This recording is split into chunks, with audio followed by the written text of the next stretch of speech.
दोस्तों, अमेज़न जंगल का नाम सुनकर हमारे दिमाग में जो सबसे पहले आता है वो है यहाँ पर रहने वाले अलग अलग तरह के भयानक जानवर, जैसे कि एनाकोंडा, पाइथन और कोबरा।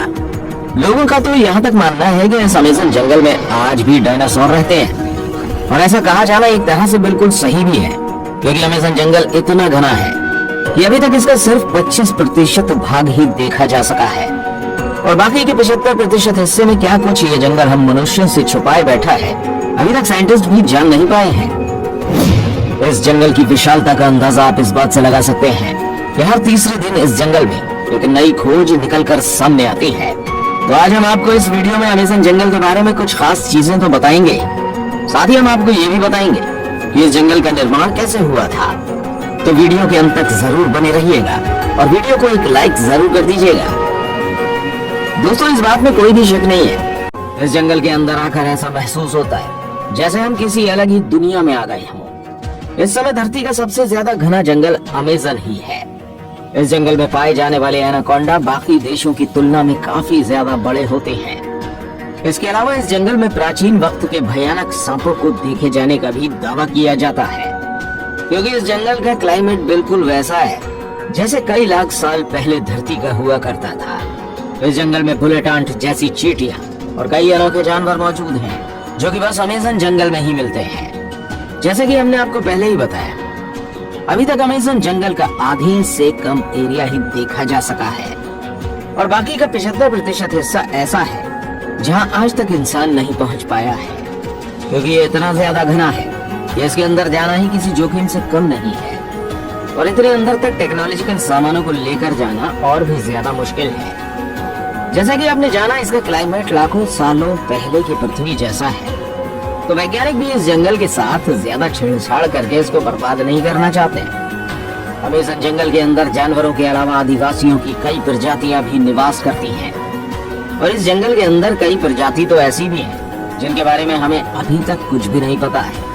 और अगर इस बढ़ते मॉडर्न टेक्नोलॉजिकल डेवलपमेंट के चलते ये अमेज़न जंगल नष्ट हो गया तो दुनिया के कई सारे जीव हमेशा के लिए विलुप्त हो जाएंगे। अमेज़न जंगल के बारे में आए दिन नई और अनोखी बातें सामने आती रहती हैं। अक्सर यहाँ पर कई तरह के एक्सपेरिमेंट और स्टडी चलती रहती है। जैसे कि अभी कुछ साल पहले, साल 2017 में लीड्स यूनिवर्सिटी ने एक रिसर्च में पाया कि अमेज़न जंगल जितनी कार्बन डाइऑक्साइड ग्रहण करता है उतनी और कहीं नहीं जाती। इसके चलते यहाँ पर कार्बन एम्बिशन बहुत कम है, और यही कारण है कि यहाँ का वातावरण इतना अच्छा है। साइंटिस्ट कार्लोस नोबेल अपनी रिसर्च में बताते हैं कि जिस तरह से अमेज़न जंगल को आज के समय काटा जा रहा है, वह इस पृथ्वी के लिए बहुत ज्यादा नुकसानदेह हो सकता है, क्योंकि ये जंगल पूरी दुनिया को 20% से अधिक साफ ऑक्सीजन प्रदान करता है। अमेज़न जंगल का क्षेत्रफल इतना बड़ा है कि ये 9 देशों की सीमाओं को छूता है, जिसमें बुलेट चींटियां कोई साधारण चींटियों जैसी नहीं है। कहा जाता है अगर ये किसी इंसान को डंक मार दे तो बंदूक की गोली लगने जैसा महसूस होता है। देखने में भले ही ये नॉर्मल चींटियों की तरह छोटी ही है, लेकिन इनके डंक में बहुत ही खतरनाक जहर पाया जाता है। चींटियों के बाद यहाँ पर मकड़ियों की भी चर्चा बहुत अधिक होती है, क्योंकि यहाँ पर मकड़ियों की 3000 से ज्यादा प्रजातियां पाई जाती हैं। कहा जाता है ये मकड़ी अपने बालों को खतरनाक वेपन्स की तरह उपयोग करती है। अगर गलती से ही किसी इंसान की आंख में लग जाए तो बुरी तरह से घायल कर देती है। अब इतने कमाल के और छोटे जानवर बस यहीं देखने को मिलते हैं। तो ये तो हो गई इस जंगल के बारे में कुछ खास बातें, लेकिन इन सब से जो बेहद खास है वो ये है कि ये जंगल बना कैसे। ये जानकर आप जरूर चौंक जाएंगे, क्योंकि आप कह सकते हो कि अमेज़न जंगल जिस तरीके से बना है उसने लगभग आधी पृथ्वी को बर्बाद कर दिया है।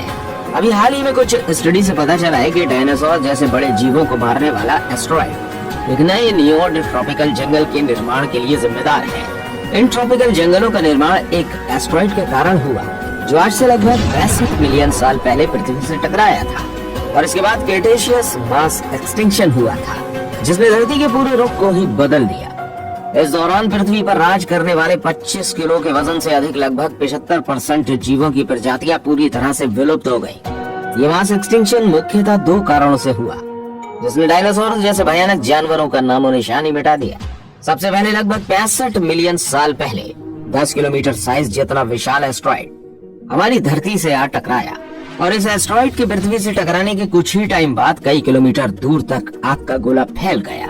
इस आग के गोले ने रास्ते में आने वाले सभी बड़े जीवों की प्रजातियों को पूरी तरह से नष्ट कर दिया।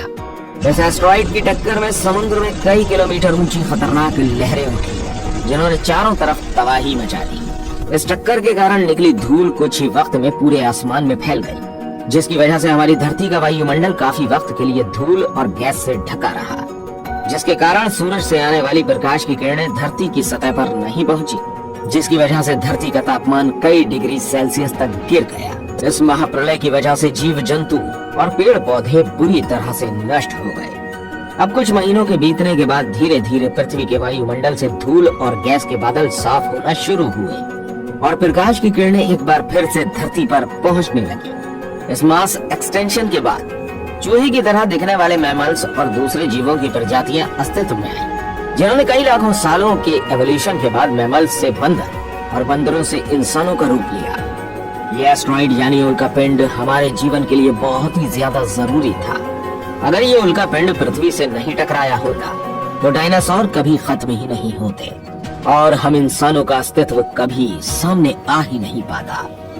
और ये एस्टेरॉइड यानी उल्कापिंड ही वो कारण है जिसकी वजह से अमेज़न जंगल इतना ज्यादा घना है, जहाँ पर कई अनेकों जीव रहते हैं। दरअसल आज जिस जगह पर अमेज़न जंगल है वहाँ पर डायनासोर के समय बहुत ही लंबे पेड़ हुआ करते थे, लेकिन डायनासोर की प्रजाति में कई शाकाहारी डायनासोर भी होते थे जो कि इन पेड़ों को बढ़ने का मौका कभी नहीं देते थे, क्योंकि वो इन पेड़ों को बढ़ने से पहले ही खा जाया करते थे।